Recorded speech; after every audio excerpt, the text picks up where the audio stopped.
All right, thank you. Good morning. It's 10 a.m. and I'd like to call to order the teleconference meeting of the Board of Directors of Friday, June 25th, 2021. Please note this meeting is being recorded.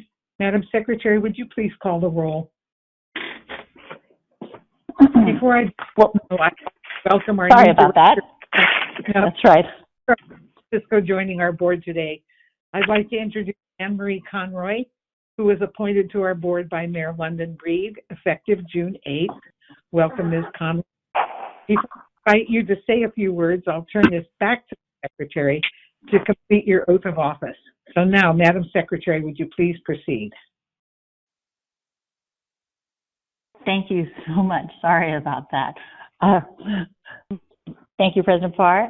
Ms. Conroy, I think before you have the oath of office verbiage I sent before the meeting, and when you're ready, I'm going to ask that you, I know we can't see you, but if you could raise your right hand and repeat after me to recite the oath so we can get this into the record. Okay. Okay? All right. Let's begin.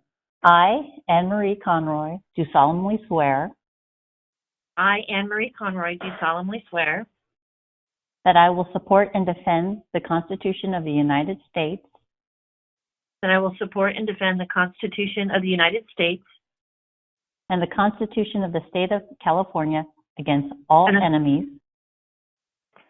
and the Constitution of the State of California against all enemies, foreign and domestic,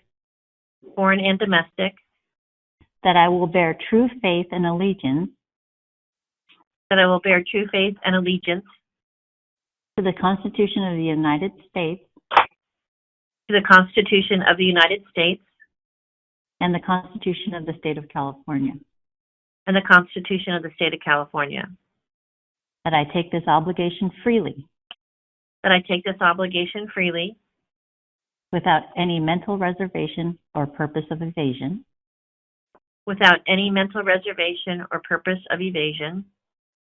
and that I will well and faithfully discharge the duties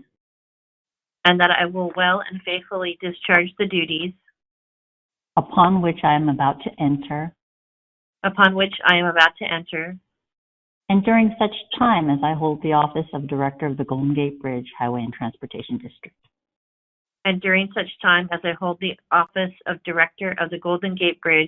and Transportation District. Director Conroy, thank you very much and welcome to the district. Thank you so much. It's a pleasure to serve. It's an exciting opportunity. I served on the San Francisco Board of Supervisors, but I didn't get the opportunity to have one of the spots on the Bridge District. And it's always been a fascination to me. It's a very interesting and regional body, and that's what I really liked about it, was the regional aspect. And aside from the bridge, just as a native San Franciscan being such an important icon and part of our transportation system, but also the buses and ferries has always been a very interesting area of government and to look at in terms of transportation, particularly the ferries, has always been a fascination of mine as to expanding those opportunities and water taxis and those types of things. When I was running Treasure Island, we had to talk a lot about ferry service and how you accomplish that. So it's bringing a lot of my former background to bear on this new position. So it's an exciting challenge. Well, this is President Parr, and thank you for joining our board, and welcome to what we think is one of the best boards in the Bay Area. As you know, Mayor London Breed was a district board member for over 5 years and loved the late John Moylan, who was the former mayoral appointee. And the reason I say that is because, Anne-Marie, I think that gives you a special trust and probably special status because of those two. But we know how fond Mayor Breed is in her appointment. So until we actually meet in person, thank you to our board members who were able to see you in person at your swearing in, and a warm virtual welcome from me on behalf of your fellow Golden Gate Bridge board members. So welcome, Anne-Marie. Thank you. Sorry. Yeah. Madam Secretary, now would you please call the roll? Thank you. Starting with Director Arnold. Present. Thank you. Director Conroy. Present. Director Fredericks. Present. Director Garbarino, Present. Director Grosval, Present. Director Hernandez, absent. Director Hill, Present. Director Maston, Present. Director Melgar, absent. Director Rabbit, Here.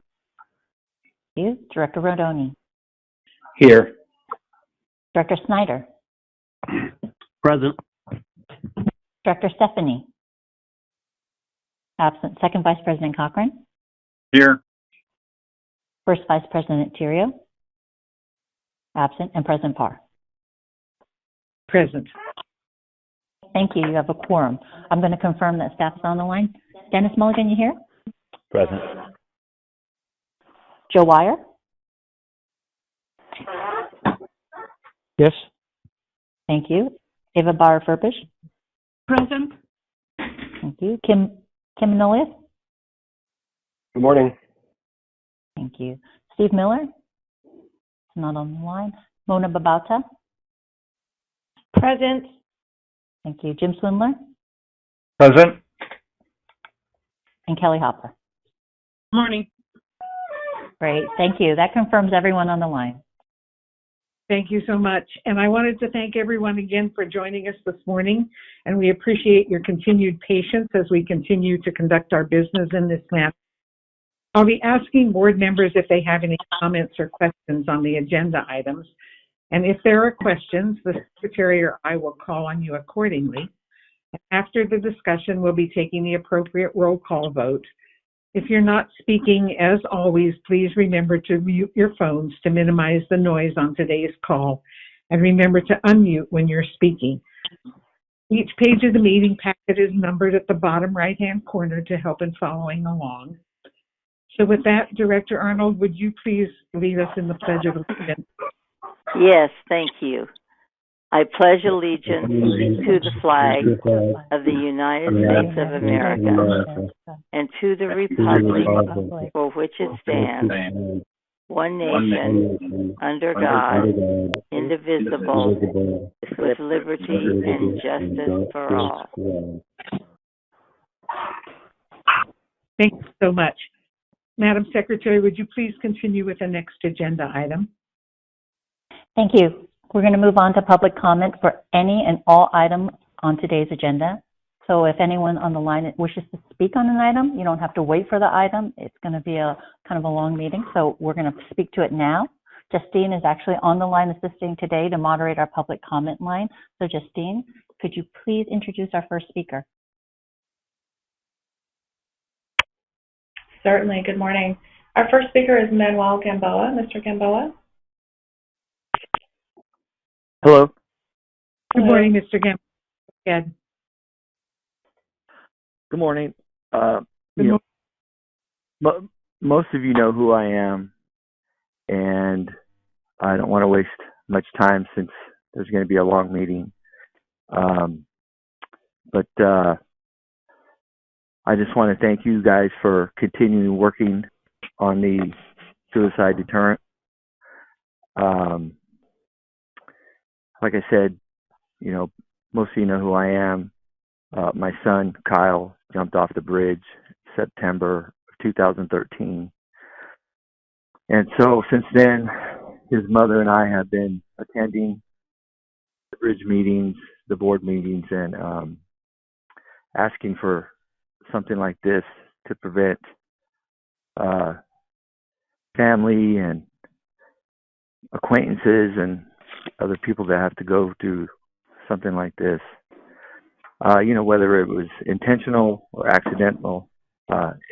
Anyway, so I just like to thank you guys for that continuing of the construction. Yesterday was Kyle's birthday. He would have been 26. His mother and I, you know, threw out some words on social media and just, you know, celebrated in spirit of our son. And with that, I just wanted to share that with you guys. And I know that you guys got a lot more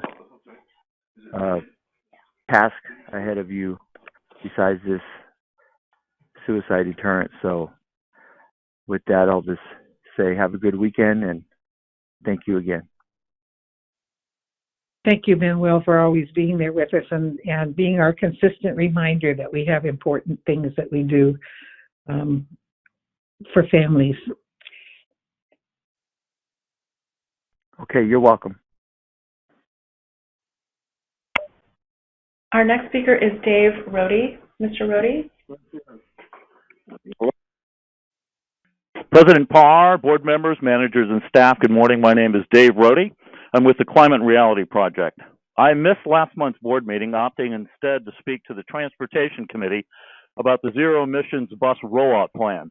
You passed that plan, and many of you were excited that in the near future, all electric buses will be part of the Golden Gate Bridge transit fleet.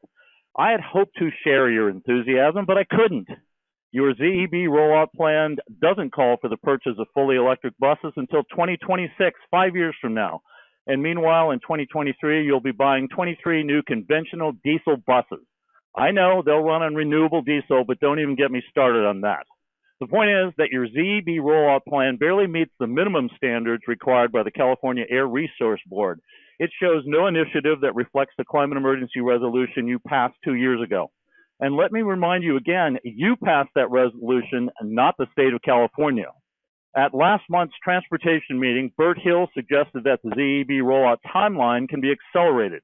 I agree with Director Hill. Your timeline towards zero emissions not only can, but must be accelerated.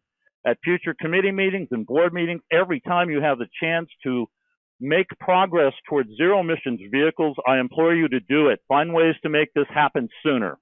If the record heat wave, the unprecedented wildfire season, and the worst drought in 1,200 years weren't enough to inspire you to act, I will be here to remind you, and I won't be alone.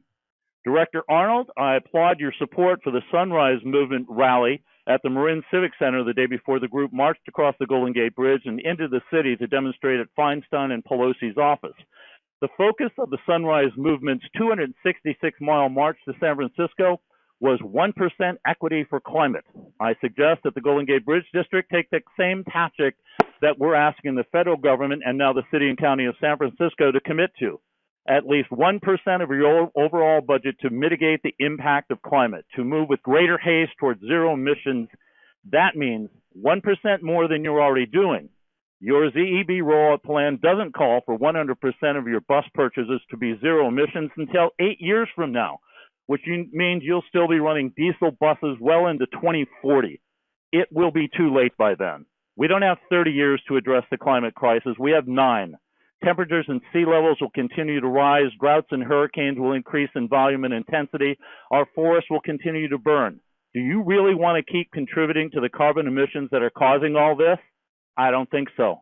I think you want something better for your children and your grandchildren than a scorched earth. It's time to fully embrace the word emergency in the climate emergency resolution this board passed unanimously in September of 2019. It's time to lead, not follow. Thank you for listening. Thank you, Mr. Rohde, for keeping that at the front of our minds. You're welcome. Madam Chair, could I ask a question related to that testimony? This is Dick Groswell. Generally, we don't, but certainly.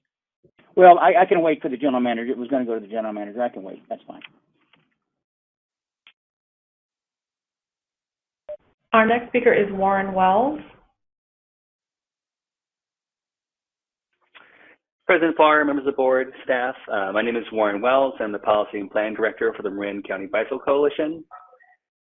Since the installation of the new railing as part of the wind retrofit began, we at the Coalition have fielded a steady stream of complaints from riders who have been using the bridge for years, but are now experiencing much greater wind impact on the west sidewalk than ever before. And note that this should not be surprising, given that the purpose of the project is to allow more wind to pass through the railing in order to mitigate high wind events. In order to judge the scale of this problem, MCDC created a survey and distributed it to our members and the wider riding community. Over 450 people filled it out, 2/3 of whom ride the bridge at least weekly. and 79% had ridden it in the last month. In other words, these are your most devoted riding constituents. Of these people, 85% indicated that the experience of riding the bridge's west sidewalk was worse on high wind days than before, with 3 in 5 saying it was much worse. Perhaps even more troublingly, nearly 20% of survey respondents said they had a crash on the bridge where they believe wind was a factor. 59 of them saying they had a crash, at least one crash this year, with 5 requiring medical attention. This is 8 times higher than the number of reported crashes through May per the DN's report, which is a total of 7. Note also, per the bridge's own data, compared to driving across the bridge, those riding it crash at 5 times the rate and are injured at 21 times the rate. The letter I submitted to this public comment item contains several personal testimonies of people who have crashed on the bridge in recent months. One trend that stuck out is that women and people with smaller bodies appear to be disproportionately affected by this change, as there's more wind impact on them. So without more data, we believe that the Bridge District is not prepared to determine the magnitude of this issue. Again, our survey captured 459 people, which is a small minority of those using the bridge, but counted far more crashes than are actually being reported. MCBC requested the Bridge District conduct a more formal evaluation of the additional impact on riders on the west sidewalk. How much wind is passing through the railing on high wind days, and how does that affect riding? Second, reporting crashes must be made easier. Signage could be added to the sidewalks, informing people how to self-report or file reports. This should be coupled with improved reporting to the board of directors. Currently, GM reports present just a monthly snapshot, but there's no time series reporting allowing comparison for this year over last year, or telling if safety on the bridge is getting better or worse. As residents of the Bay Area, we would never want to put the Golden Gate Bridge in any danger and fully support efforts to ensure its soundness. However, in doing so, the safety of the users of the bridge must not be ignored. Simply put, it's unacceptable that the wind retrofit project ultimately discourages people from riding a bicycle across the Golden Gate Bridge and endangers those that choose to do so. In a time of climate crisis, the stewards of the transportation infrastructure need to be planning for more low or zero GHG trips and making those more convenient and safer. In all appearances, this project appears to do the opposite, making trips by bicycle more difficult and dangerous. Yep, thank you so much. Thank you so much for your time and consideration. If you have any follow-up questions, please feel free to reach out. Thank you so much. Thank you. And thank you, Mr. Wells, for submitting your comments in writing too. We did all get a copy of that. Wonderful. Thank you so much. Our next speaker is David Pillpow. Mr. Pillpow. Can you hear me now? Yes, we can. Great. David Pillpow, good morning. Several brief points. Welcome to Director Anne-Marie Conroy. It's been a long time. Happy to see you back in public. I'm sure you'll do a fine job on this board. I don't have any substantive comments on the minutes, which I think captured the actions and color and flavor of last month's meetings. I can communicate any minor edits. I may have found one minor thing. I can communicate that to staff. The general manager's report this month is especially detailed, lots happening. Just as I mentioned yesterday about the engineer's report, I think the general manager's report is also a model for other agencies. I often get frustrated when some agency heads report as part of their monthly or report at each meeting that they have nothing to report. Well, they have nothing to report because nothing's going on. There's always something going on, and the general manager's report at the Bridge District always captures all of the various activities that General Manager Mulligan is engaged in, and it's very helpful to the public to know what's going on. So thank you for that. And finally, we are reminded by yesterday's tragedy in Florida of the continued importance of structural integrity, whether it's a building or a bridge or some other facility. We're terribly saddened by the loss of life and all that happened there, but I just wanted to keep us focused for a second on engineering and continuing inspections of structures to prevent as much tragedy as possible by inspection, condition assessment, and work to repair before there's a failure, particularly a catastrophic failure that involves loss of life and property. Thanks very much. Thank you, Mr. Pillpow. We appreciate your comments. I have no more speakers on the list, but I do believe a few people have joined the call after the board meeting started. Would you mind if I poll? Not a bit. Go ahead, please. Thank you. Good morning. Is there anyone else who'd like to speak today, please?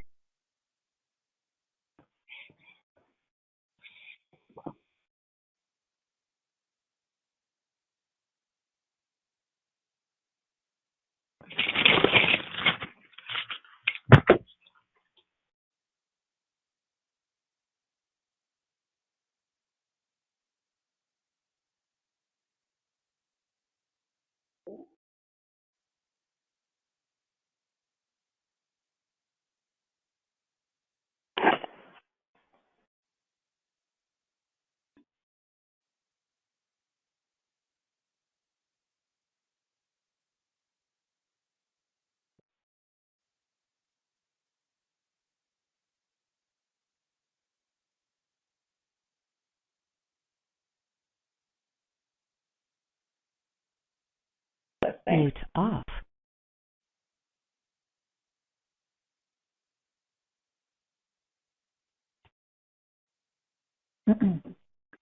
President Parr, our next speaker is Ariel. All right, Ariel. Hi, can you all hear me now? Yes, we can. Go ahead. Okay. Thank you, President Parr, members of the board, for letting me speak to you today. My name is Ariel Wickham, and I ride the Golden Gate Bridge nearly every day. I'm a well-seasoned rider and have been riding the bridge for 6 years now. But until now, I've never been more scared to ride the bridge. The new railing construction allows even moderate to extreme wind to blow cyclists into each other, causing numerous accidents that have happened to myself and other accidents I've witnessed. This deters people from using the bridge, and therefore deters them from using the most eco-friendly forms of transportation, the bike. Even myself and fellow cycling cohorts, all of whom are well-seasoned riders and expert riders, have been stopped mid-ride and pushed into the interior barrier on days of extreme or even moderate wind. Now I and my friends elect to ride the pedestrian side of the bridge in order to avoid the wind, even though we know that there are pedestrians and more instances where we can get into accidents. If these collisions were happening to cars, I know that quicker action would be being done and more research would be putting into this in order to resolve this issue. If our goal is to create a greener Bay Area, we need to make infrastructure in the area safe in order to encourage people to utilize and feel good about using alternate forms of transportation. We need to ensure that cyclists have a safe and reliable way to cross the bridge. I understand that the bridge integrity comes first, but if we don't make a safety a priority for all, we will continue to encourage car use over greener forms of transportation. Thank you for listening to me today, and I hope that this helps you make informed decisions. Thank you, Ariel. We appreciate your comments. I believe we did. Did we get an email from you also? You may have. I've been emailing various. I believe we did. Anyway, thank you for contacting us. You're welcome. Our next speaker is Shane Weinstein. Shane, go ahead. Can you hear me? Yes, we can. Yes, good morning, Shane. Good morning. Good morning, Chair Parr, fellow directors. Special welcome to Director Conroy. My name is Shane Weinstein, president of APU 1575. I represent all the bus drivers here at Golden Gate. I just wanted to point your attention this morning to agenda item number AB6. In reading it, it's approving an adoption of fiscal year 2021-22 operating capital budget, which has zero budgeted salary increase included for any employees. You may hear that historically, until the money comes in, they don't budget for it. I can let some of the directors know who are on the call today that I believe AC Transit has two budgets, one with expected ARPA funds and one without. So as you're looking at this, I just ask that you remember the heroes that had to come to work every single day, did not have the ability to work remotely. And when we're looking at salary increases, which the entire property of labor is going to be in negotiations, I expect to keep in mind that they deserve that raise. And where is that money going to come from? I ask that you challenge staff. Thank you so much. Have a great weekend. Thank you, Shane. We appreciate it when you come and remind us. Our next speaker is Karen Weiner.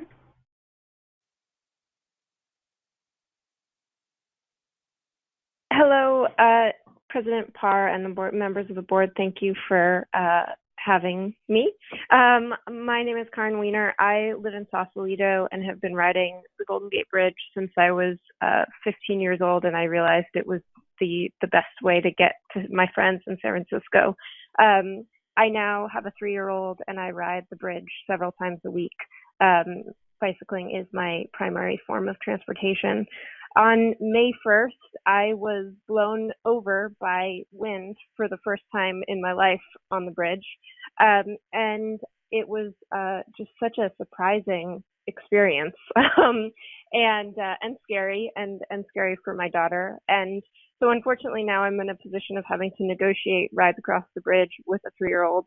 And I hope that like the other people have brought to your attention, that this becomes something that is a priority for the Bridge District. I think that, on the day that we had the issue, there were several things that could have been done and managed much, much better to give cyclists warning before they got to the midspan of the bridge about the incredibly high power of the wind. And so anyways, I thank you for your consideration and have a great meeting. We appreciate your comments. Thank you, Karen. President Parr, we've reached the end of our speaker list this morning. All right. Thank you for that. Thank you, Justine, for organizing those. Mr. Mulligan, do you have any comments you would like to offer? And then Director Grosville wanted to make a comment also. Certainly. In response to the comments from the speaker, Mr. Rohde, regarding bus purchases, the Bridge District, when we purchase buses, we use other people's money. We could not afford to be in the bus business if we used tolls to fund 100% of our bus purchases. We typically have 80% federal funds that goes towards the purchase price of a bus, and we sometimes get additional grants for some of the match to that 80% federal funds. Under current federal rules, when the feds fund a bus purchase, they won't fund a replacement bus purchase until that bus is at least 12 years old. And so we have 2 sizes of buses in our fleet, a standard 40-foot bus. Then we have 45-foot buses, and the 45-foot buses have 2 axles in back. They're like a Google or a Greyhound style bus. So when we purchase additional 40-foot buses, it is our intention to start purchasing ZEBs, but we're not going to purchase any of those for some time based on the federal rules and the current availability of federal funds for buses. We do have some 45-foot buses that are nearing the end of their life that we will be purchasing. At this time, there's not a viable option for a 45-foot bus that can go up and down the Waldo grade and go back and forth from Santa Rosa to the city several times. So we anticipate for our approved ZEB plan that we will not be purchasing electric buses. That having been said, the technology is evolving quickly, and if the technology evolves quick enough and that there are options available that can meet our service needs, we would revisit that decision. But the timing of bus purchases is tied to federal rules currently and the age of the bus. With respect to Warren Wells and Ariel and Karen, we are aware that the bridge sits at a very, very windy site naturally. And it's true, the old railing on the west side between the towers acted like a giant sail, and it blocked much of the natural wind. That's problematic for the bridge, and we appreciate Warren acknowledging that. The new railing lets more wind through. It doesn't block all of it. It lets quite a bit through, but it is something that naturally occurs at the site. And I appreciate the suggestions they had. I'll follow up with our bridge manager regarding making it easier for folks to report bike accidents. All too often, historically, when there are minor accidents, people get up and leave. And if a patrol officer is there, they don't want to fill out a report because they're in a hurry. So maybe we'll find a way for them to be able to provide information online after the fact. And I also appreciate the suggestion from Karin regarding signage. And that is something that we will follow up on and look into so that we can give people a warning. So with that, that concludes my comments with respect to the public speakers. Thank you. Director Grossbull, would you like to make a comment or ask a question of the director? Well, I think Dennis answered it. I guess the question is, if Dave were, are you saying it's not possible to up that date a year or two? If we said the date we want you to move we it have up to to keep a bus 12 years. Say that again. Sorry. We have to keep a bus at least 12 years in order to use the traditional federal funds that we use to replace buses. Now, there's lots of new programs that are being discussed back in Washington, D.C., so it's possible that timeline may possibly change, that the feds may decide to replace buses sooner than their natural life. And if that were to happen, we can come back to the board. But at this juncture, the current federal rules are that we're ineligible for federal funds to replace a bus unless it's at least 12 years old. Okay, thank you. All right, thank you for the clarification. So this concludes the public comments to the board. Madam Secretary, would you please continue with the next item on the agenda? Thank you. Item number 5 is to approve the consent calendar, including approval of the minutes from our May committee and board meetings, as well as ratification of previous actions by the auditor controller. Consent calendar is located on page 5 to 34 of your meeting packet. Thank you. Before we take our vote, are there any questions from board members on the consent calendar? Hearing none, may I have a motion to adopt the calendar? Anne Marie, I'm going to abstain from that because I wasn't a part of any of the discussion. All right, thank you. Please note that, Madam Secretary. Noted. Thank you. All right, Amanda, now I have a motion on the item, please. Also move. This is Bert. Thank you. I'll second. I'll second. Thank you. We have a motion and a second. Madam Secretary, would you please conduct a roll call vote? Thank you. We are voting on item number 5, and I will note that Director Conroy will be abstaining from this vote, starting with Director Arnold. Aye. Aye. Director Conroy is an abstention. Director Fredericks? Yes. Yes. Director Garbarino? Yes. Director Grossbull? Yes. Director Hernandez? Absent. Director Hill? Yes. Director Mastin? Aye. Aye. Director Melgar? Absent. Director Rabbit? Aye. Aye. Director Rodoni? Aye. Aye. Director Snyder? Aye. Director Stephanie? Absent. Second Vice President Cochran? Yes. First Vice President Tirio? Absent. And President Parr? Aye. Thank you. That motion passes with 11 ayes. Thank you. Madam Secretary, would you please report the next item? Thank you. The next item is item number 6A, and that's the report of the General Manager. And that staff report can be found on page 35, and Dennis Mulligan will continue reporting. And it also includes 2 action items. So go ahead, Dennis. Thank you, Madam President, members of the board, and members of the public. My written report is before you. Before I walk through some of the items in the report, I'd like to ask that the board respectfully ratify some emergency actions I've taken since we last met. The first such item is I recommend that the Board of Directors ratify an action to authorize a 4-month extension of a contract for temporary on-site medical drug and pre-employment testing services with Pivot On-Site in the amount of $173,000 for those 4 months. There's various compliance-related regulations that affect the district, including Department of Transportation drug testing compliance, commercial license certifications. So we have had since early in the pandemic Pivot, and they've been on-site at our San Rafael bus facility, providing drug testing, employment physicals, post-accident testing, commercial license certifications, and also injury triage to help employees if they have minor injuries at work, as well as COVID screening and testing for employees exposed to the virus at work. Having the service on-site has lots of values that we'll want to continue long after the pandemic, in that we avoid sending employees off-site to get drug tested or to physicals. It's much more timely. And during the pandemic, a lot of the prior vendors were not available to provide such services.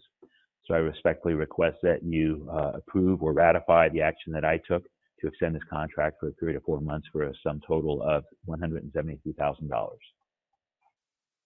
Thank you. The actual item reads, it is recommended that the Board of Directors ratify the emergency action of the General Manager to authorize a 12-month extension of the emergency procurement of COVID employee testing with curative in the amount of $125,000 for 12 months. Actually, that's a separate item. So there's two items. So the first one is with on-site with Pivot. And then after you vote on that, then we'll do the second one. All right, let me try it again. It's recommended that the Board of Directors ratify the emergency action of the General Manager to authorize a 4-month extension of the contract for temporary on-site medical drug and pre-employment testing services with Pivot on-site in the amount of $173,000. May I have a... So moved. Madam Chair, I'll move the item. I second the item. All right, are there any questions or comments on the item? Hearing a motion and a second, Madam Secretary, would you please call the roll? Thank you. We're voting on item 6A1, and we'll start with Director Arnold. Aye. Aye. Director Conroy. Aye. Aye. Director Fredericks. Yes. Director Garbarino. Yes. Director Grosball. Yes. Director Hernandez. Absent. Director Hill. Yes. Director Mastin. Aye. Director Melgar. Absent. Director Rabbit. Aye. Director Rodoni. Aye. Director Snyder. Aye. Director Stephanie. Absent. Second Vice President Cochran. Yes. First Vice President Theriault. Absent. And President Parr. Aye. Aye. Thank you. That motion passes unanimously. Thank you. The emergency item is ratified. Mr. Mulligan, would you please continue with your report? Thanks. The next item I need you to ratify is an emergency action I took to authorize a 12-month extension of an emergency procurement for COVID testing of our employees on site with curative in the amount not to exceed $125,000 for 12 months. We've been having on-site COVID testing for our employees for quite some time. The need has diminished greatly, but when the governor did an emergency proclamation in 2020, it provided that insurance companies would cover the cost of such testing. So we went out and signed a contract with Curative at no cost that allowed us to have on-site swab tests. It was a PCR test, and we're testing our employees weekly prior to their vaccinations for those that were on-site exposed to the public. The rules change continuously as we navigate the pandemic, and so the emergency authorization that required private insurers to cover the testing expired on May 14th.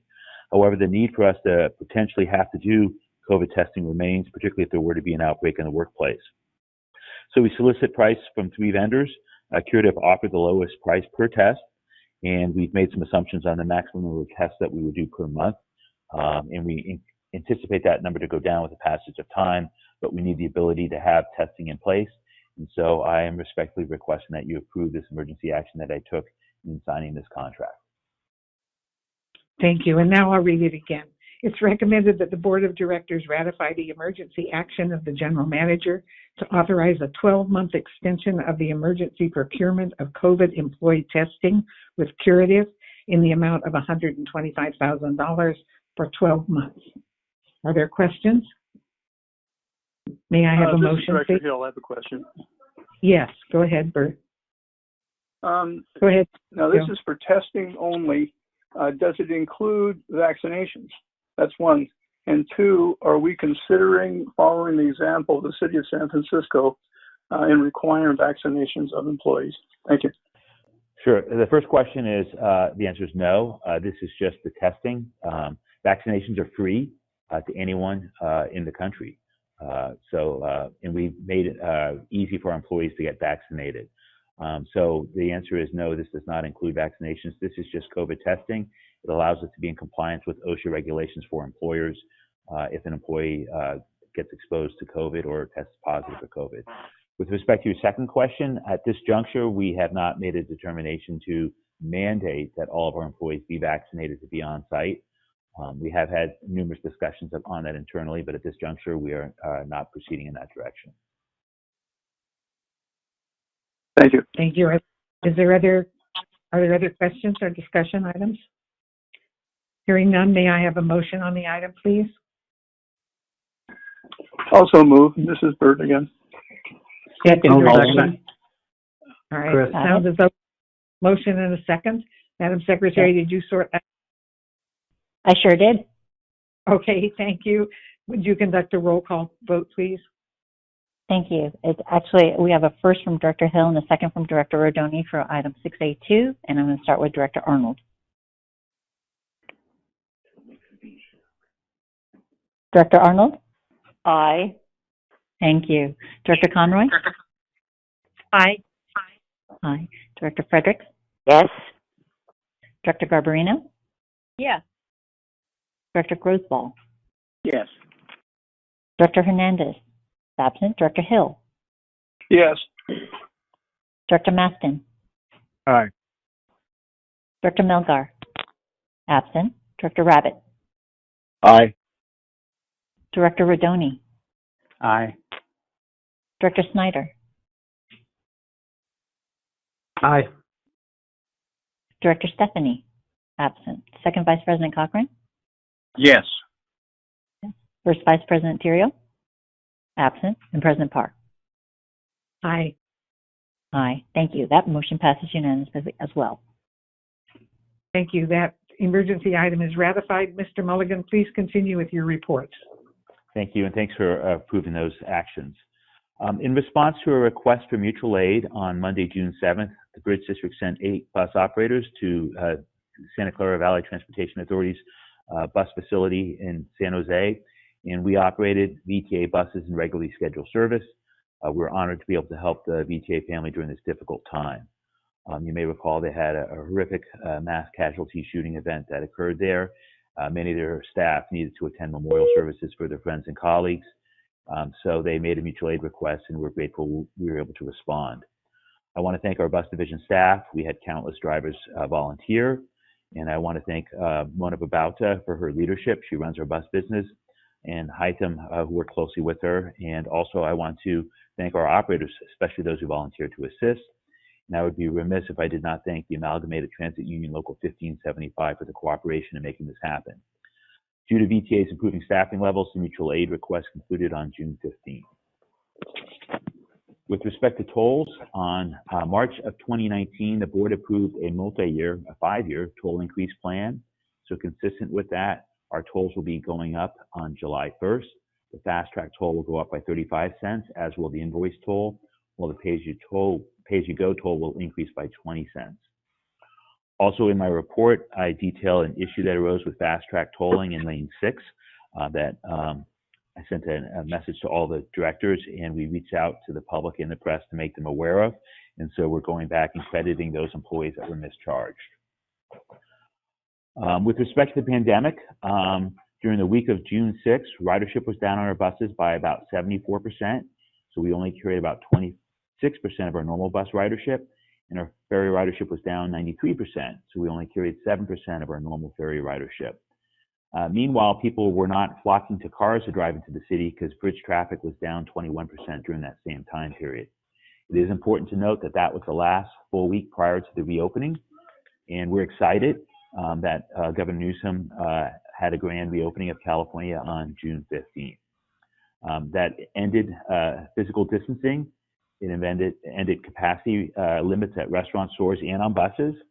But that masks are still required on public transit for federal TSA requirements. And so we are complying with all of that.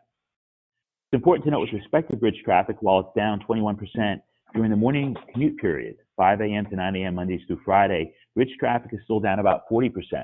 So the traffic that's returned is still non-commute midday and night trips.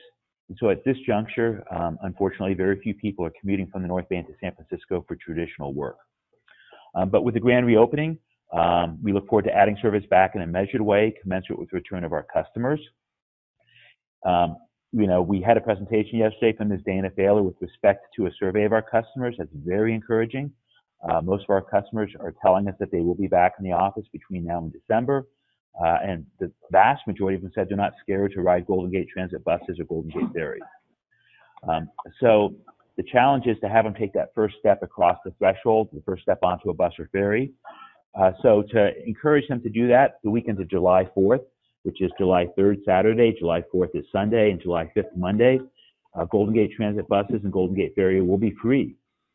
There's a lot of outdoor activities that will be occurring during that time period. A lot of communities have parades that they could take our buses to. San Francisco will have their fireworks display along the waterfront. So we will have ferry service that will go until after the fireworks to get people home. And then there's a Giants game that will be occurring on the Monday, the holiday, the 5th. So we hope to see a marked uptick in ridership accompanying that, and we look forward to that. With respect to other things going on, you may recall that the Bridge District reached out to Marin County in February and suggested that we use our Larkspur Ferry Terminal site as a mass vaccination site. We offered it at no cost, along with staff, to set up the site and help operate the site. So the site opened on February 21st. I'm pleased to inform you that the last vaccinations were done there last Thursday, June 17th at 7 p.m. The site has closed then and was demobilized the next day. And so I want to thank all the district staff that were involved in making this mass vaccination site such a success. It was the largest mass vaccination site in Marin County. Marin County is the most vaccinated county in the entire country. Earlier this week, it was announced that over 90% of all eligible residents aged 12 and over have had at least one shot, and over 82% of all residents are fully vaccinated. So hopefully our customers will come back. With respect to revenues, revenues for the week of June 6th were down $1.3 million. So for that 1 week, we took in $1.3 million less in bridge tolls and transit fares than we have historically for the same period a year ago or 2 years ago. And I'll talk more about that at the end. With the grand reopening, we are now entertaining expressive activity requests at the bridge. Since it was lifted and subsequent to the production of our report, our dance card is filling up quickly. So lots of races and other activities will be coming back to the bridge. We have many employees that we want to recognize and acknowledge this month. Udell Knudsen, one of our customer service representatives, has retired after 29 years and 1 month of service with the district. She joined us in 1992 in the Public Information, Marketing, Communications, and Customer Relations Department. She's progressed and served valuable service to us over all these years. She's a San Francisco native, born and raised in the city, and she attended high school in Larkspur, and she's looking forward to taking time off. We wish her all the best in retirement. Also retiring since we last met was bus operator David Smith. He had been with us for 21 years, 11 months of service, and we wish him all the best in retirement. One retirement that I also want to acknowledge is another Smith. This is Bob Smith, a supervising civil engineer in the district division. Bob Smith has been the resident engineer for the ongoing seismic retrofit construction, as well as he was the resident engineer for the Phase 3A seismic retrofit and the Phase 2 seismic retrofit project. He joined the district as a senior engineer in July 17, 2000, and we wish he and his wife Judy a long and happy retirement. We also have several employees that are celebrating long tenure with the district this month. Ray Garibaldi in the ferry division is a mechanic with us. He celebrated 20 years of service on June 5th. He joined us as a provisional ferry mechanic on June 5th of 2001. And prior to that, he worked as a Chevy automotive diesel technician. And in his free time, he enjoys fishing and the country life in Santa Rosa with his family and their animals. Also celebrating 20 years of service this month is Jennifer Manucci. She's well known to many of you. She joined the district as a budget manager in June 28, 2001. And prior to coming to the district, she worked for the city of Long Beach and the city of Berkeley. During her time with the district, she graduated from the IBTTA's leadership program. She was the Employee of the Month in January 2005. And while it's not written in my report, I would be remiss if I did not acknowledge that she was our project manager for our conversion to all electronic tolling back in 2013. So we did not wait for a pandemic to transition to modern technology, and she played an instrumental role in that. For the Employee of the Month for June selected Melanie Sanborn as the Employee of the Month. She works in our marketing department in communications. She produces our transit guide several times a year. It's incredibly challenging and difficult to describe our service in a way that's understandable. She has directed the production and installation and updating of wayfinding signage and maps at our facilities. She puts us in a good light. We've had lots of changes in our service this last year with the pandemic, and she's been instrumental in communicating that with others. Most importantly, when our internal team gets together to review issues, she understands customer service. She understands our customers, and she helps us navigate changes well. She always takes into account the impacts of our changes on our customers, and she is a key part of the planning, marketing, and bus and ferry divisions. Melanie lives in Petaluma with her spouse, Stephan, and their children, Roxy and Jackson. She notes that she's been with the district a long time, such that many of her colleagues have witnessed and supported her through many life events. And some of her coworkers have become her dearest friends, and for that, she is very appreciative of her service with the district. So she is the Employee of the Month.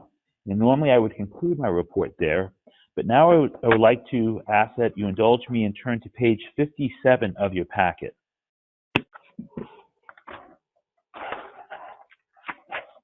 Page 57 starts a brief presentation that I made on June 9th to the Metropolitan Transportation Commission Programming and Allocations Committee. They held a special workshop where they invited several transit agencies to make presentations to help inform MTC as they formulate the distribution of American Rescue Plan, or ARP funding. And so President Parr asked that I make this presentation to you. As background, the transit operators were told that we could have no more than 7 slides in 7 minutes. Director Rabbit will attest to the fact that I concluded in less than 7 minutes. But if you look at slide 57, and I'll walk you through these slides, I started off by sharing that the Bridge District manages a corridor. If you want to get from Marin or Sonoma into San Francisco, it's via our bridge, our bus, or our boat. We are a primarily toll-funded agency, with half of all bridge tolls going to pay for bus and ferry service. Bridge tolls and transit fares provide the lion's share of the revenues that fund transit operations, about 70%. So unlike most transit agencies, when travel in the corridor goes away, as it has during the pandemic, so does the money to sustain our transportation services. If you'll turn to page 58 of your packet. Before COVID, we took thousands of cars off the streets of San Francisco on Highway 101 every day. Our bus and ferry service carried 23% of all trips into San Francisco from Marin and Sonoma during the morning commute, largely on long-distance regional trips.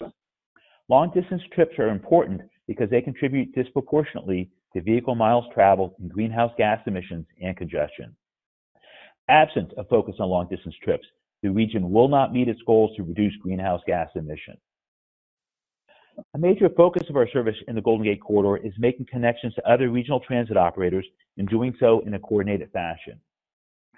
Our transit service provides equity and mobility 22 hours a day along the Highway 101 corridor and connecting 4 counties. Our transit customers include many low-income riders in diverse communities. Please turn to page 59 of your packet. Like other operators, the pandemic and shelter-in-place orders brought an unprecedented decline in ridership on our bus and ferry service. The graphs on this slide show pre-pandemic ridership versus ridership during COVID. The orange line shows pre-pandemic ridership. The blue line shows the decline in ridership in 2020, while the green line shows 2021 ridership to date. As you can see in the top graph, Golden Gate Transit bus ridership is still down 74% compared to pre-pandemic levels. Despite the decline in bus ridership, we have maintained regional bus service, which provides transportation for low-income riders, essential workers, and those without access to an automobile. These customers will continue to be our focus. On some regional routes, we added service to accommodate the demand while maintaining safe social distancing. Overall, we cut 90% of our commute service, and we reduced bus service by about 50% overall in response to decreased demand. On the ferry side, we saw an even more drastic decline. Ridership today is still down 93%. In response to the drop in demand, we suspended 75% of our weekday ferry service and all of our weekend service. It is important to know that before the pandemic, Over half of our ferry operating revenue came from the fare box. Please go to slide 60 or page 60 of your packet. User fees, primarily bridge tolls, are how we pay for transit services. Before COVID, bridge tolls and transit fares provided 70% of our transit funding. Similar to the last slide, this chart shows pre-pandemic bridge traffic in orange versus the last year and a half in blue and green lines. Pre-COVID, half of all bridge tolls went to subsidize bus and ferry service, with the other half going to maintain and protect the Golden Gate Bridge. As bridge traffic declines, so do the funds for transit. After a 70% drop in bridge traffic in April 2020, we've seen some recovery, but traffic still remains short of pre-pandemic levels at about 20 to 30% below normal. This means that tolls for transit are down between 40 and 60%. Interestingly, but perhaps not surprisingly, commute period traffic is still down significantly, indicating that many San Francisco office workers continue to stay home or are not working on adjusted schedules. Please turn to page 61 of your packet. This graph shows transit revenues expenses over the last 3 years, and it looks ahead to the end of next fiscal year.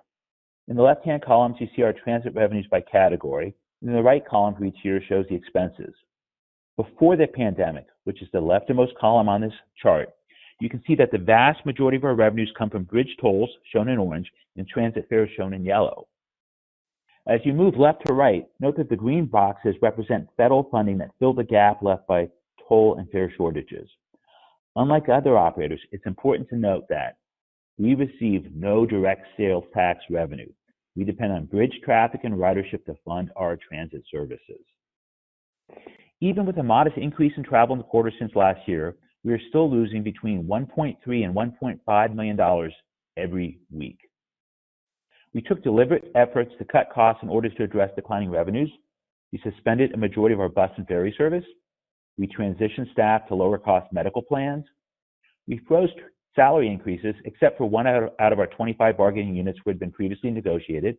We froze promotions, and we froze all non-essential hiring. Currently, 15% of all positions are vacant. We also froze and renegotiated many vendor contracts to reduce costs. We will remain prudent by restoring service incrementally and in a measured way to meet customer demand. Despite all these cost-cutting efforts, federal funds are filling the gap by providing nearly half of our transit revenues this fiscal year. Significantly, we need $49 million in American Rescue Plan funds to balance our upcoming budget and to avoid layoffs and permanent service reductions. Please go to page 62 of your packet. We are incredibly grateful for the assistance that we have received and want to thank MTC for swiftly delivering the first round of CRISA funding.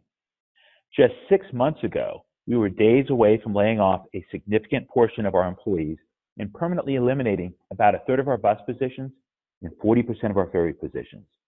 Over 140 staff had received a layoff notice. These initial funds allowed us to avoid layoffs this year and maintain essential transit service. The funds also allowed us to play an active role in the region's fight against COVID-19. Some staff that would have been laid off were put to work helping to set up and operate the Larkspur Ferry Terminal mass vaccination site, which opened on February 21st.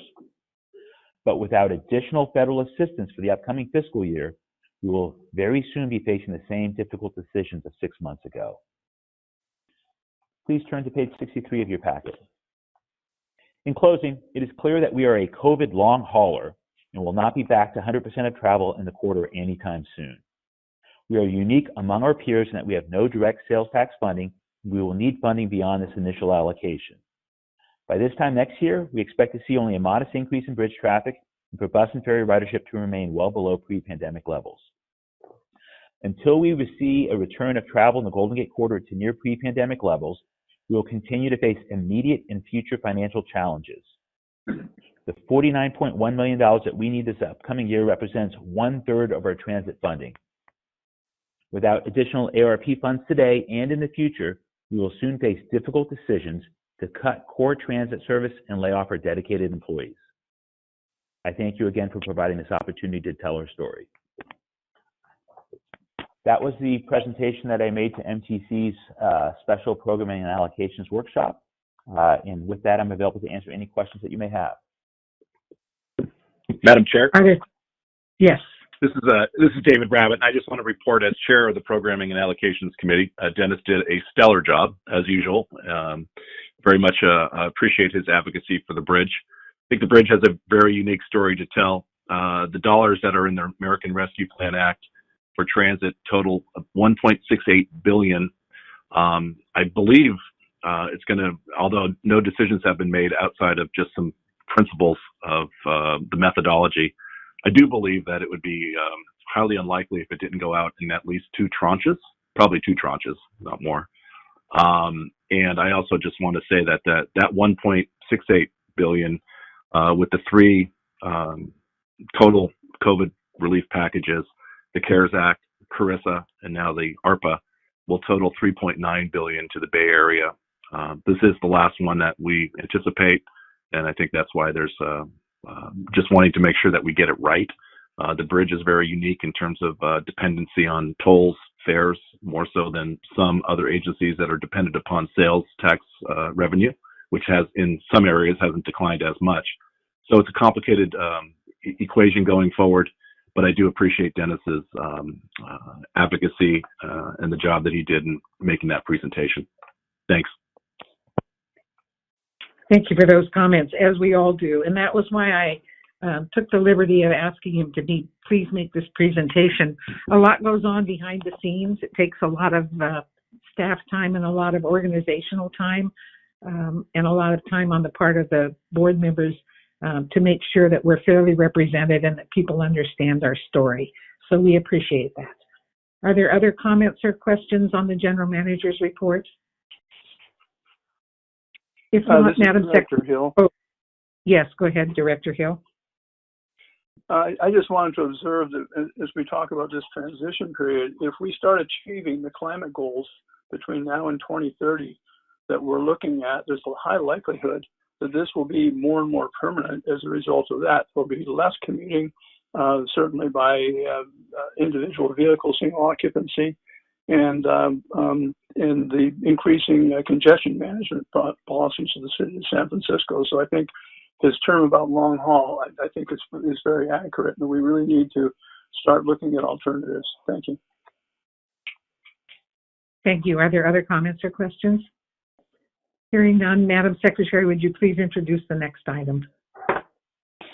Thank you. Item 6B is the report of the attorney, and that staff report can be found on page 65 of your packet. And on the line, we have Attorney Kim Manolius to present his report. Go ahead, Kim. Thanks, Amaret. Good morning, everyone. My written report is before you, as Amaret said. Happy to take any questions. And also, there is no closed session at the end of today's meeting. Thank you, Mr. Manolius. Are there questions related to the attorney's report? Hearing none, Madam Secretary, would you please introduce the next item? Thank you. Moving on to item 6C, which is the report of the Chief Engineer. That report can be found on page 33 of the Building and Operating Committee meeting packet, and Ava Bauer-Furbush is here to present her report. Ms. Bauer-Furbush, please go ahead. Thank you, Amaret. First, I would like to thank Mr. Papel for his kind words he expressed yesterday about the engineer's report. And he also suggested adding a table of content to this report. I think it's a great idea. It will be much easier to maneuver through right now pretty lengthy reports, and we will add such table to the next report that will be issued in July. I would like to take a moment to provide the status of the suicide deterrent project. The company that manufactures or fabricates the net is called Carl Stoll. And as of now, Carl Stoll completed fabrication of 270,000 square feet of the net. This is about 70% of the total quantity of 385,000 square feet. So 106,000 square feet of net has already been delivered to the contractor's yard in Richmond. The contractor here at the bridge continues installation of the net supports on the north approach viaduct, and it's also working on arrangements for fabrication of a special equipment that will be used for the net installation. Also, as you know, the bridge is composed of many different structures, so the contractor is working on work plans for the net installations, and those plans have to reflect the special conditions at each of those structures. So as of now, on the suspension bridge, majority of the net supports have been installed, except for the supports on the towers. As you know, this project has the second distinct task, which is the replacement of the existing maintenance travelers on the suspension bridge. So for this task, as of now, the contractor has completed the removal of the 8 old side travelers and also continues installation of the new side traveler rails, mainly on the east side of the suspension bridge. These new rails will support the new side travelers. Also, the contractor continues installation of fixed access platforms and ladders that are necessary to provide access to the new travelers. So with this, I'll be happy to answer any question the directors may have for me. Thank you. Are there questions related to the Chief Engineer's report? All right. Thank you again for highlighting the current changes to make it easier to go through, and for the idea of a table of contents. We'll look forward to that. Madam Secretary, hearing no questions, would you please continue with the agenda? Thank you. We're going to move on to item 8 since there's no other reports under item 7. Item number 8A is the report of the Building and Operating Committee meeting of Thursday, June 24th. And that summary of recommendations for this meeting can be found on page 69 of your packet. Thank you. And as a reminder to everyone, the action items before us today were discussed at length yesterday at the Building and Operating Committee, the Finance and Auditing Committee, and also the Transportation Committee. And I'd like to specifically note that the Transportation Committee received a presentation on the results of a survey on the Golden Gate Transit and Golden Gate Ferry. And I think we heard clearly that we'll need to continue to monitor the public's return to transit closely so we can react swiftly to the traveling pattern changes. And please review the results of the survey, and we look forward to continuing results. So thank you to the colleagues yesterday. There were anywhere from 9 to 11 of them who were able to participate in the meetings. We had a long meeting day yesterday. It went on till after lunch, actually 1 o'clock, but a lot of good work was accomplished. So Vice Chair Garbarino, would you please begin your committee's report to the board? Yes, thank you, President Parr. The Building and Operating Committee met yesterday and are bringing forth 5 items for action today. The first item is recommending authorization of board agenda item number 8A1 to execute the 4th addendum to the 9th amendment to Professional Services Agreement number 2010-B1, Golden Gate Suspension Bridge Seismic and Wind Retrofit Project Phase 3B, Design Services with HDR Engineering Incorporated of Walnut Creek, California, in an amount not to exceed $130,420 and establish a 15% contingency in the amount of $19,500 as detailed in the staff report, and I so move. Thank you. I have a motion. May I have a second? I'll second. May I have a second, please? Second. Thank you. Before we take our vote, are there any board members with questions or comments on this item? Hearing none, Madam Secretary, would you please conduct a roll call vote? Thank you. We're voting on item 8A1, and we'll start with Director Arnold.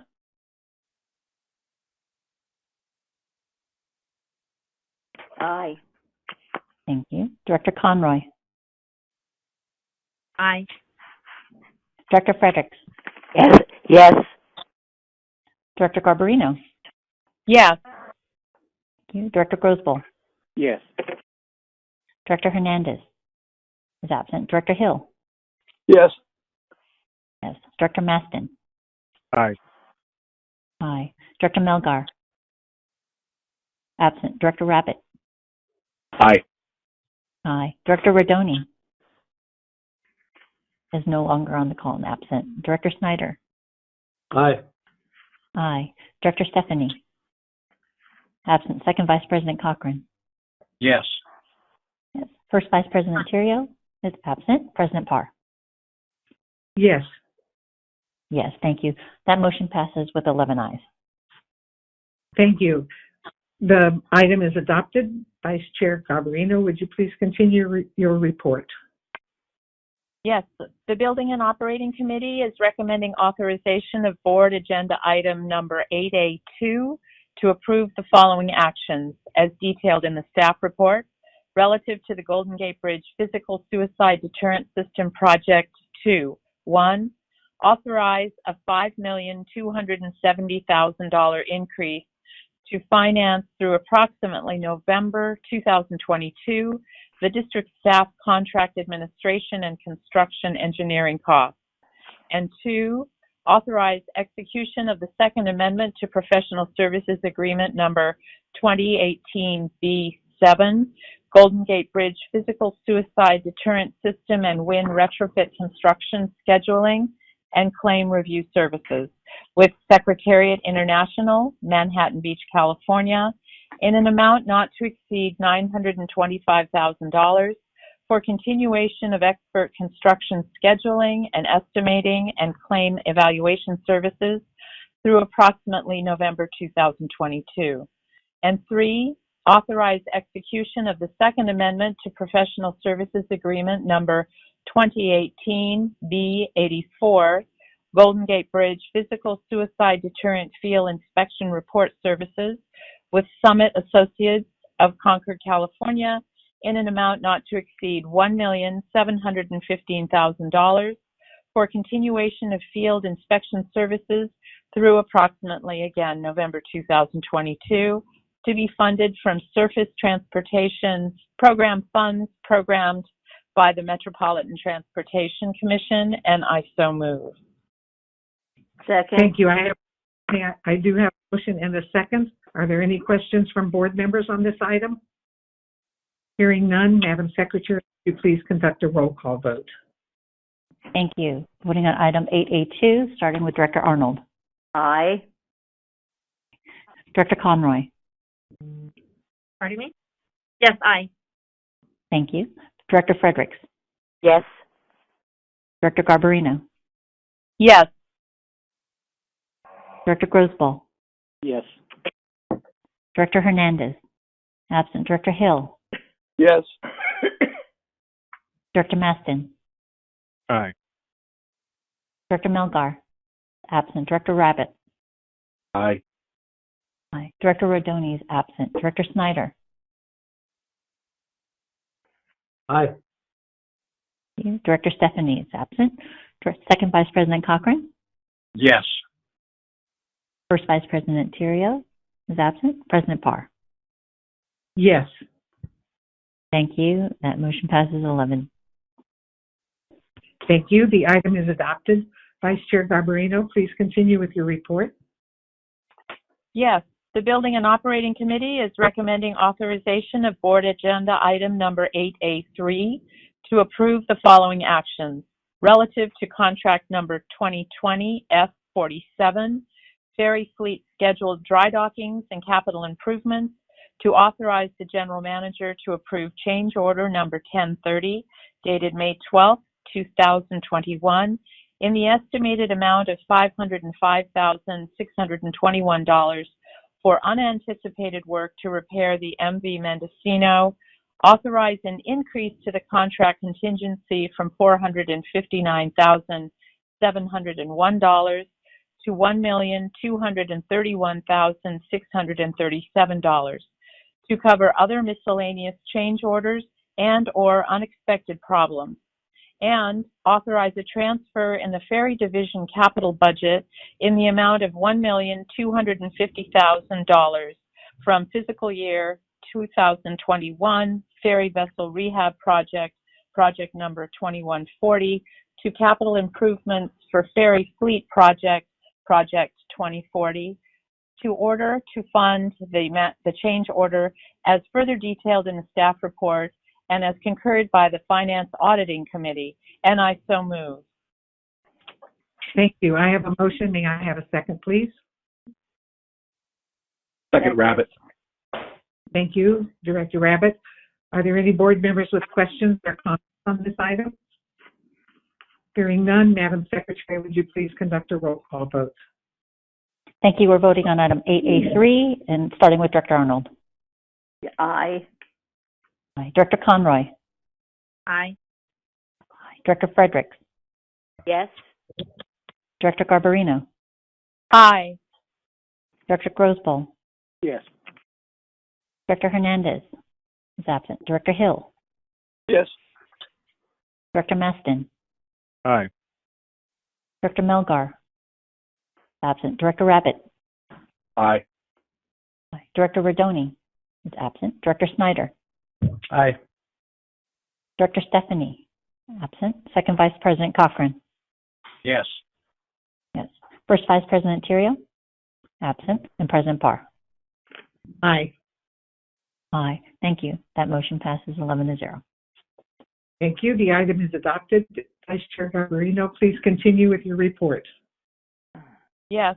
The Building and Operating Committee is recommending authorization of board agenda item number 8A4 to execute professional services agreements with Bulletproof Solutions, Fairfax, Virginia, Global Solutions Group Incorporated, Oak Park, Michigan, eCentier, Waterloo, Ontario, Canada, RSI Security, San Diego, California, and Worldwide Technology, Maryland Heights, Michigan, relative to request for proposals number 2021-D1, on-call cybersecurity professional services for a 3-year term with 2 additional 1-year option terms, in a total aggregate not to exceed amount of $3,750,000 over the entire term of all 5 contracts, with the understanding that the aggregate annual spending across all 5 contracts will not exceed $750,000 in any 1 year,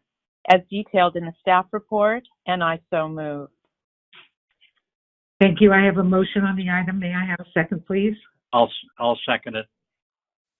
Thank you. Are there any board members with questions or comments on this item? Yeah, this is Dick Groswell. I did have a question. Yes, go ahead, Director. Yeah, I had to leave the meeting early yesterday, and I didn't get a chance to ask this. Why is it necessary to go with all 5 of them? Is that just giving you more flexibility? I'm just curious why we wouldn't say go with only 3. The top 3 or something. So you're correct in your assumption. It is for greater flexibility. So we have a bench of consultants. Some of them may have availability when others don't in the future when we call upon them with task orders. And some of them may not have the same breadth of experience. So in lieu of trying to find just one firm that can do it all, we created a bench. And we envision using the bench as appropriate for whatever challenge we're confronting at the moment.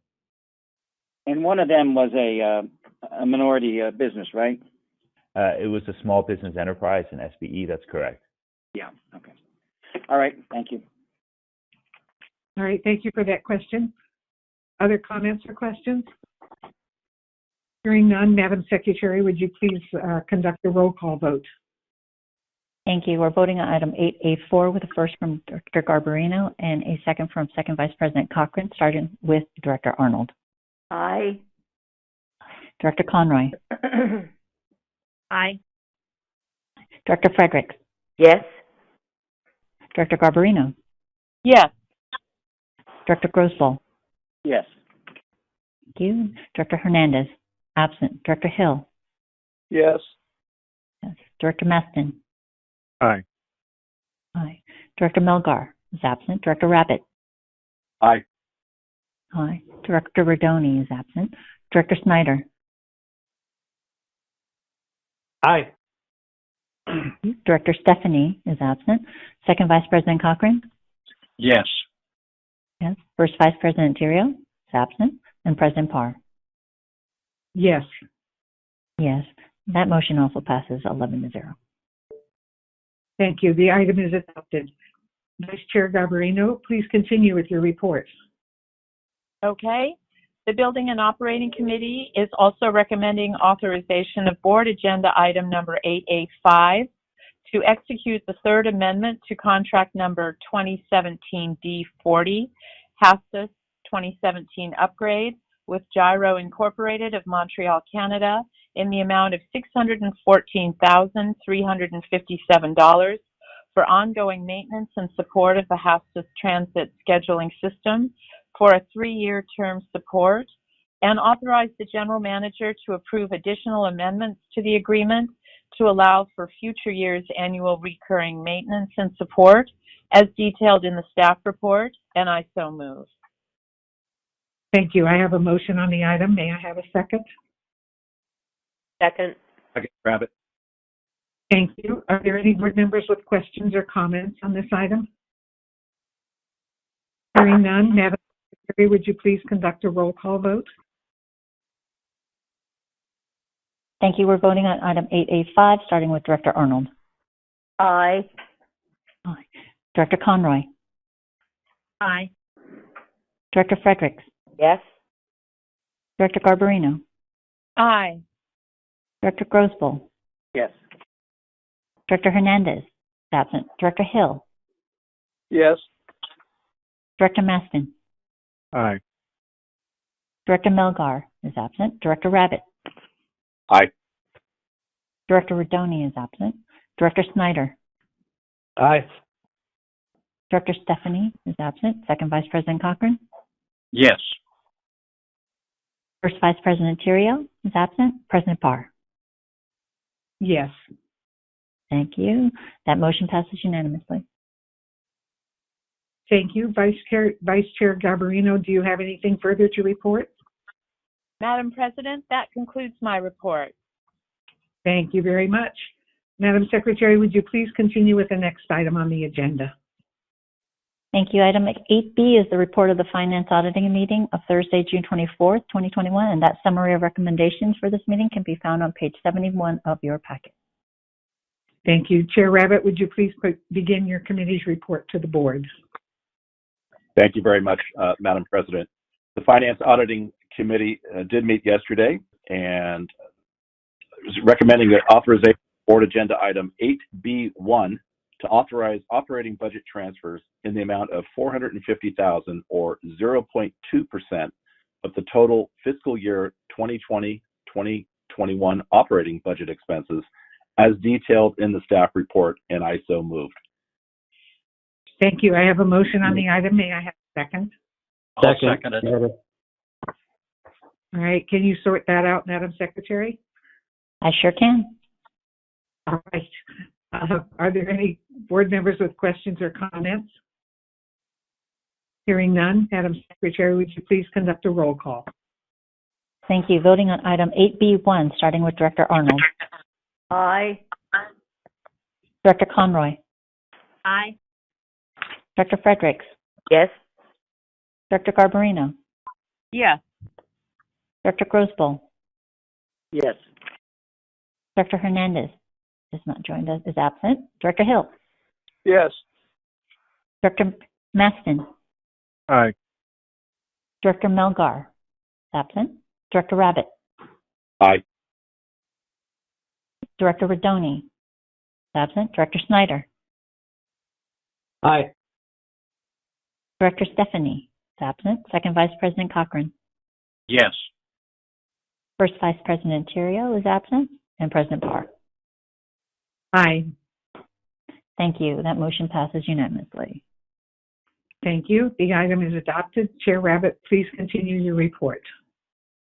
Finance Auditing Committee is recommending approval of board agenda item 8B2 to authorize an increase in the amount of $7,910,000 in the Golden Gate Bridge Physical Suicide Deterrent System project number 1526 budget, to be financed with the Surface Transportation Program funds programmed by the Metropolitan Transportation Commission for additional administration and construction engineering costs relative to construction contract number 2016-B01 Golden Gate Bridge Physical Suicide Deterrent System and Wind Retrofit projects as detailed in the staff report, and I so move. Thank you. I have a motion on the item. May I have a second, please? Second that. Thank you. Are there any questions from board members on this item? Hearing none, Madam Secretary, would you please conduct a roll call vote? Thank you. Voting on item 8B2, starting with Director Arnold. Aye. Aye. Director Conroy. Aye. Director Fredericks. Yes. Director Garbarino. Yes. Director Grosboll. Yes. Director Hernandez is absent. Director Hill. Yes. Director Maston. Aye. Director Melgar is absent. Director Rabbit. Aye. Director Rodoni is absent as well. Director Snyder. Aye. Director Stephanie is absent. Second Vice President Cochran. Yes. First Vice President Terrio is absent. And President Parr. Aye. Aye. Thank you. That motion passes unanimously. Thank you. The item is adopted. Chair Rabbit, please continue your report. The Finance Auditing Committee is recommending authorization of Board Agenda Item 8B3 to authorize the General Manager or his designee to execute for and on behalf of the district any documents necessary relative to the fiscal year 21-22 State of Good Repair Program, and approve submission of a list of fiscal year 21-22 proposed projects and future lists of proposed projects to the Metropolitan Transportation Commission as detailed in the staff report, and I so move. Thank you. I have a motion on the item. Have a second. I'll second. Thank you. Are there any questions from board members on this item? Hearing none, Madam Secretary, please conduct a roll call vote. Voting on item 8B3, starting with Director Arnold. Aye. Director Conroy. Aye. Director Fredericks. Yes. Director Garbarino. Yes. Director Grosboll. Yes.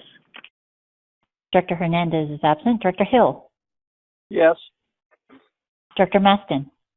Aye. Director Melgar is absent. Director Rabbit. Aye. Director Rodoni is absent. Director Snyder. Aye. Director Stephanie is absent. Second Vice President Cochran. Yes. First Vice President Terrio is absent. And President Parr. Aye. Aye. Thank you. That motion passes unanimously. Thank you. That item is adopted. Chair Rabbit, please continue your report. The Finance Auditing Committee is recommending authorization of Board Agenda Item 8B4 to approve ratification of the General Manager's emergency action for contract number 2021 F027 Sausalito Ferry Terminal Emergency Float Repair Work with Bay Ship and Yacht Company in Alameda, California, in the not to exceed amount of $2,300,000 and authorize budget increase in the amount of $1,050,000 in the fiscal year 2021 Ferry Division capital budget relative to Project 1542 Service Life Extension Program, Larkspur, San Francisco, Sausalito, as detailed in the staff report, and I so move. Thank you. I have a motion. May I have a second, please? Second. Thank you. Are there any questions from board members on this item? Hearing none, Madam Secretary, would you please conduct a roll call vote? Thank you. Voting on item 8B4, starting with Director Arnold. Aye. Aye. Director Conroy. Aye. Director Fredericks. Yes. Director Garbarino. Yes. Director Grosboll. Yes. Director Hernandez is absent. Director Hill. Yes. Director Maston. Aye. Director Melgar is absent. Director Rabbit. Aye. Director Rodoni is absent. Director Snyder. Aye. Director Stephanie is absent. Second Vice President Cochran. Yes. First Vice President Terrio is absent. President Parr. Aye. Aye. Thank you. That motion passes. Thank you. The item is adopted. Chair Rabbit, please continue with your report. The Finance Auditing Committee is recommending authorization of Board Agenda Item 8B5 to approve the Liability Insurance Program, effective July 1st, 2021, as detailed in the staff report, to delegate to the General Manager the authority to purchase the Excess General and Automobile Liability Insurance Program, including public officials and employment practices liability with Terrorism Risk Insurance Act coverage with various insurance companies, with which the insurance broker is still negotiating, consistent with the terms described in the staff report, up to a not to exceed premium amount of $3.7 million, which reflects the Finance Auditing Committee's approval of an increase of $200,000 from the original amount noted in the staff report. Renew the Excess Workers' Compensation and Employers' Liability Insurance Program, Fiduciary Liability Insurance Program for the Other Public Employee Benefits Trust Board, Crime Insurance Program, Environmental Liability Program, Cyber Liability Program, Property Insurance Program, Marin Transit Bus Property Damage Program, and continue funding the Restricted Bridge Self-Insurance Reserve Fund with an investment of $1,300,000, and I so move. Thank you so much. I have a motion on the item. May I have a second, please? I'll second it. Thank you. Are there any questions from board members on this item? And again, all of these items were thoroughly vetted yesterday at the committee meetings. So hearing no questions today, Madam Secretary, would you please conduct a roll call vote? Thank you. I'm going to say one thing, that I'm going to thank Director Robert for reading such a great recommendation and doing such a perfect job on doing so. We're voting on item 8B5. Starting with Director Arnold. Aye. Aye. Director Conroy.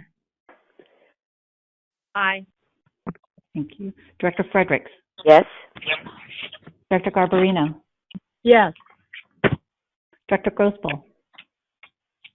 Yes. Thank you. Director Hernandez is absent. Director Hill. Yes. Director Maston. Aye. Director Melgar is absent. Director Rabbit. Aye.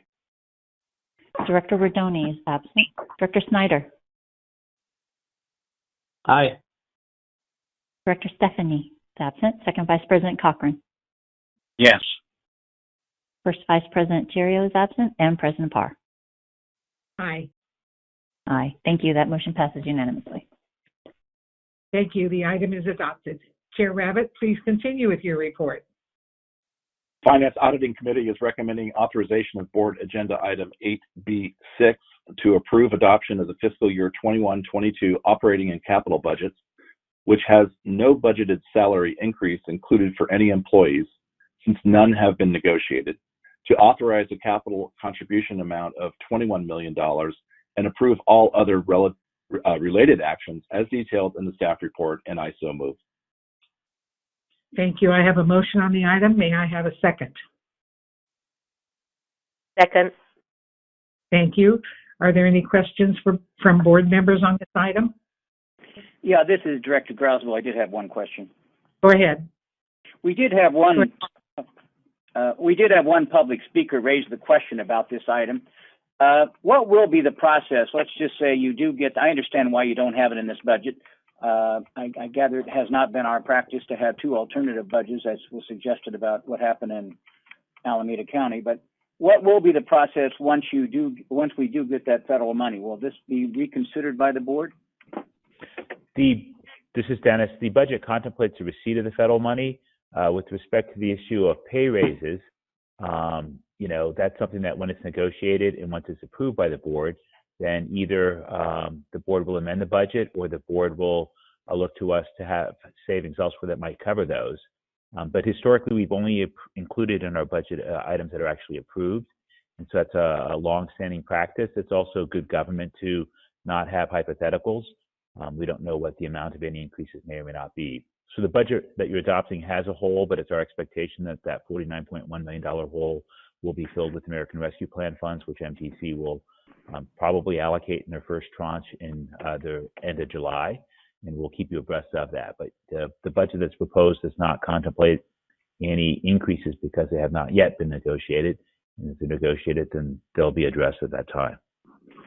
All right, thank you. Thank you for that question. Are there other questions? Hearing none, Madam Secretary, would you please conduct a roll call vote? Thank you. We're voting on 8B6, starting with Director Arnold. Aye.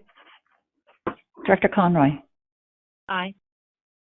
Director Fredericks. Yes. Director Garbarino. Yes. Director Grosvoll. Yes. Director Hernandez is absent. Director Hill. Yes.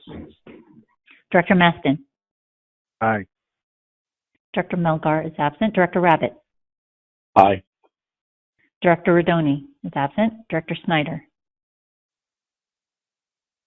Aye. Director Stephanie is absent. Second Vice President Cochran. Yes.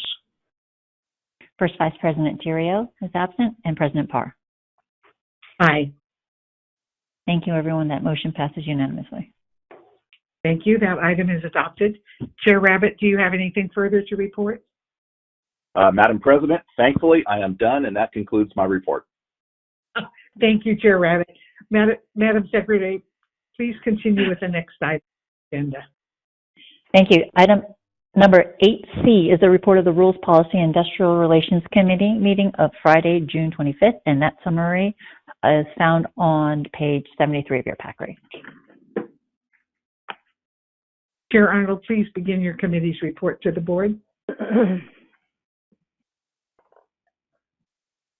The Rules, Policy, and Industrial Relations Committee recommends that the Board of Directors receive the statement of actuarial opinion regarding the cost impact of retiree health benefit plan changes. Upon further costs, including normal costs and any additional accrued liability in accordance with the California Code 7507, relative to the transition of district retire healthy plans to the CalPERS health system for union, coalition, employees, and retiree health. This matter will be presented to the Board of Supervisors at its joint June 27, 2021 meeting for appropriate action.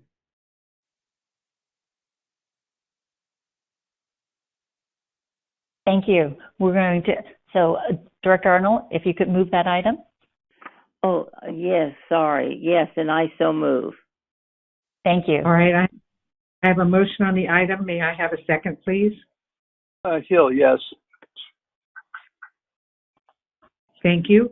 Are there any questions or comments from board members on this item? Dr. Snyder, I'm going to recuse myself on this one. Okay. Noted. And I would like to make just a correction if it matters. I think that the item actually reads that it will be taken to the union coalition employees and retirees. Amrit, would you please make sure that the motion gets stated correctly? You're correct. System for union coalition employees and retires. Yes. Thank you. Somehow the word supervisor got in there, and I thought, I wonder what that's about. So, okay, thank you. Mm-hmm. So I assume you will clean up that language as we vote on the correct language. Yes, right. that's Would you correct. please conduct a roll? Okay. Are there more comments? Did I hear someone else? All right. Hearing none, Madam Secretary, would you please conduct a roll call vote? Thank you. We're voting on item 8C1 with a first from Director Arnold, a second from Director Hill, and I will note a recusal from Director Snyder. Just starting with Director Arnold. Aye. Aye. Director Conroy. Aye. Aye. Director Fredericks. Yes. Yes. Director Garbarino. Yes. Thank you. Director Grosvoll. Yes. Yes. Director Hernandez is absent. Director Hill. Yes. Yes. Director Maston. Aye. Aye. Director Melgar is absent. Director Rabbit. Aye. Aye. Director Rodoni is absent. Director Snyder recused himself. Director Stephanie is absent. Second Vice President Cochran? Yes. Yes. First Vice President Theriault is absent, and President Parr. Yes. Thank you, President Parr. You are number 10. That motion passes with 10 ayes and 1 recusal. Thank you. All right. Thank you. The item is adopted. Chair Arnold, do you have anything further to report? Nothing further, thank you. All right. Thank you, Chair Arnold. Madam Secretary, would you please continue with the next item on the agenda? Thank you. We're going to move on to item number 10 since there's no addresses to the board under item number 9. Number 10A is discussion and possible action to terminate the suspension of board procedural rules and policies for COVID-19 related emergency action. Mr. Mulligan is here to present anything on his brief staff report that's found on page 75. All right. Thank you. Are there any questions for Mr. Mulligan? Hearing none, this is an item that we've carried over for the past few months. I believe I have that we will not be terminating the suspension of board procedural rules and policies at this time, but I do need a motion to revisit this matter at the next regular board meeting on July 23rd. May I have that motion, please? I'll move that, Madam President. And may I have a second? Thank you. Madam Secretary, please conduct a roll call vote. Thank you. Voting on item number 10A, starting with Director Arnold. Aye. Aye. Director Conroy. Aye. Director Fredericks. Yes. Yes. Director Garbarino. Yeah. Director Grosbull. Yes, but I will have a question afterward or under unfinished business related to this, I think. Okay. All right. Director Hernandez is absent. Director Hill. Yes. Thank you. Director Maston. Aye. Director Melgar is absent. Director Rabbit. Aye. Director Rodoni is absent. Director Snyder. Aye. Director Stephanie is absent. Second Vice President Cochran. Yes. Yes. First Vice President Theriault is absent, and President Parr. Aye. Aye. Thank you. That motion passes unanimously. We can circle back to Director Grosbull, who has a question. Of course. Go ahead. I mean, part of my question relates to these meetings, whether or not the board leadership and the staff have discussed when we might be meeting in person again or even by Zoom. I'm just curious if there have been discussions on that, if there's any anticipated timetable.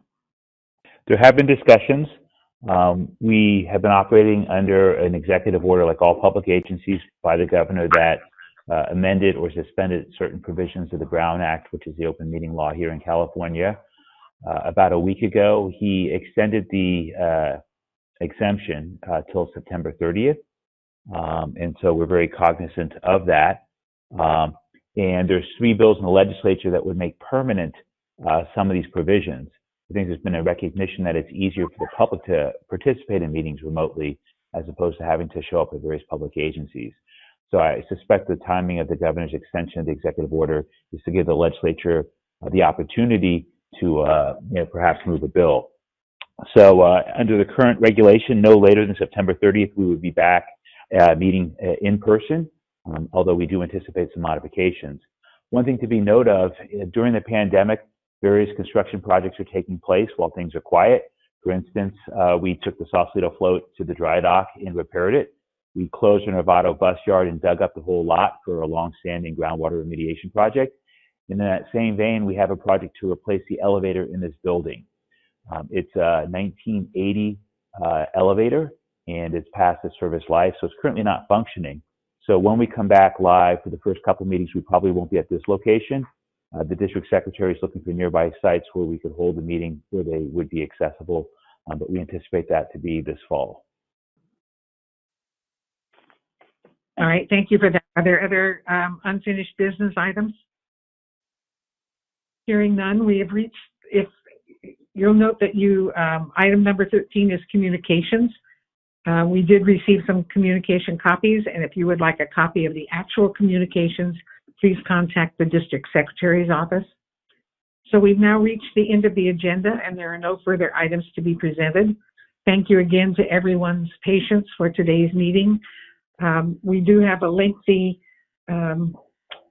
adjournment in memory of a number of people, but before that, may I have a motion to adjourn the meeting? Also move. Thank you. May I have a second? Second. Are there any objections? Hearing no objections, we'll adjourn today's meeting in memory of the Santa Clara Valley Transportation shooting victims, Abdul Balhab Alamandu, Adrian Baez, Alex French, Jose Hernandez III, Lars Lane, Paul Mejia, Timothy Romo, Michael Rodekin, and Tada Deep Singh. And our adjournment list also consists of proponents of the barrier on the Golden Gate Bridge and founder and chairman of Citizens for a Safe Golden Gate Bridge, Robert Guernsey, and business agent in the National Automatic Sprinkler Filter Union, Local 483, and San Francisco Labor Council, Jose Tony A. Rodriguez Jr., and that is Director Hernandez and Tirio were at his memorial this morning. That's why they were not at the board meeting. And Susan Ostrom. Please join me in a moment of silence. This concludes the meeting of the Board of Directors. The time is 11:48.